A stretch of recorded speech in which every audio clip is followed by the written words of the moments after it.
খুবই পছন্দের একটা শাক। এটা হচ্ছে পুঁই শাক, তবে লাল পুঁই শাক, সবুজ না, সবুজের সাথে লাল মেশানো।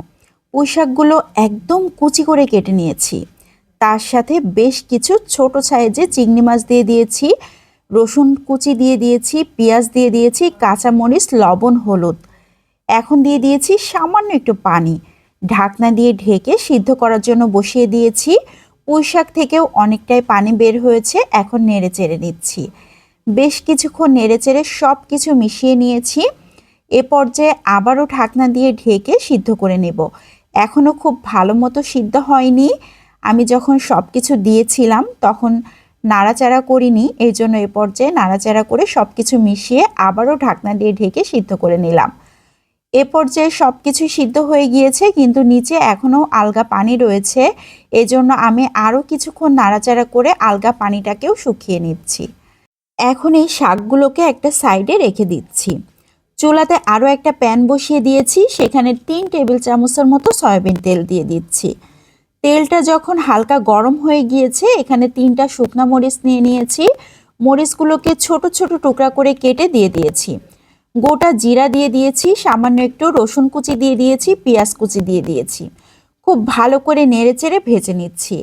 এভাবে নাড়াচাড়া করতে করতে যখন কালারটা চেঞ্জ হয়ে একদম মুচমুচে হয়ে যাবে, তখন বুঝতে হবে ভাজি হয়ে গিয়েছে।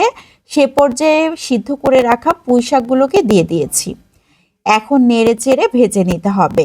আমরা সাধারণত শাক যেভাবে ভাজি করি ঠিক সেভাবেই ভাজি করছি, শুধুমাত্র এখানে আমি চিংড়ি মাছ অ্যাড করেছি আর সামান্য একটু গোটা জিরা অ্যাড করেছি ফোড়নে।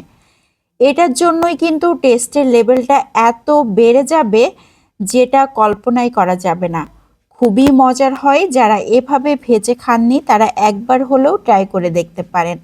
অনেক বেশি মজার হয়। এখানে আমি কিন্তু ডাঁটা ব্যবহার করিনি, শুধুমাত্র ফল আর পাতা ব্যবহার করেছি। এভাবে পুঁই শাকটা ভাজি করলে শুধুমাত্র এই শাক দিয়েই ভাত খেতে ইচ্ছে করবে। মনে হবে এটা দিয়েই পেট ভরে ভাত খায়, আর অন্য কোনো তরকারি লাগবে না। বাসার যারা শাক খেতে পছন্দ করে না তারাও কিন্তু অনেক মজা করে খেতে পারবে।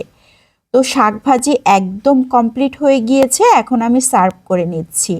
আমার তো খুবই পছন্দের একটা শাক, আমার বাসার সবাই খুব বেশি পছন্দ করে। আর এখানে চিংড়ি মাছ ব্যবহার করা হয়েছে, এই জন্য ছোটরাও কিন্তু অনেক পছন্দ করবে। কেমন লাগলো সবাই লাইক ও কমেন্টের মাধ্যমে অবশ্যই জানাবেন। ভালো লাগলে বেশি বেশি করে শেয়ার করে দিতে পারেন, তাহলে অনেকেই দেখার সুযোগ পাবে। তো আজকের মতো এখান থেকেই বিদায় নিয়ে নিচ্ছি। সবাই ভালো থাকবেন, সুস্থ থাকবেন, আমাদের জন্য দোয়া করবেন। আসসালামু আলাইকুম।